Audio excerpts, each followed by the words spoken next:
is an inverted story of Magellan and long time ago.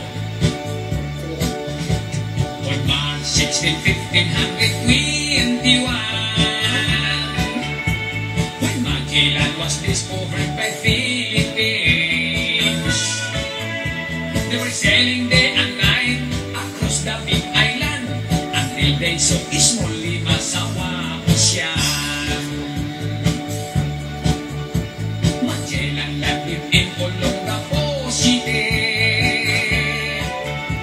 To get some tonic that they were very happy.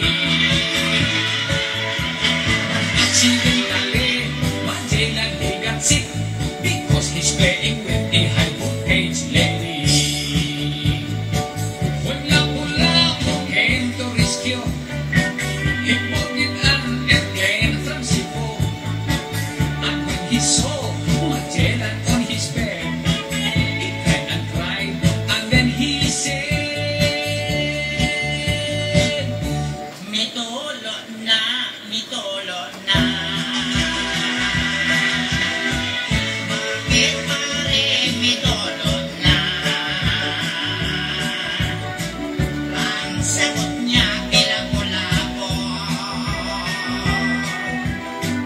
Napaparaos lang ako. What can I do? What can I do, baby? Kung may herpes ka, pare ko,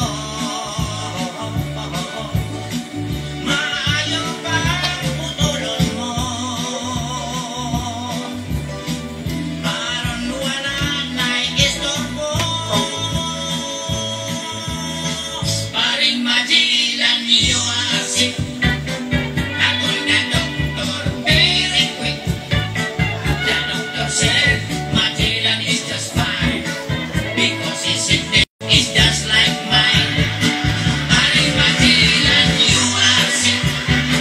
Ako na doktor, very quick. The doctor said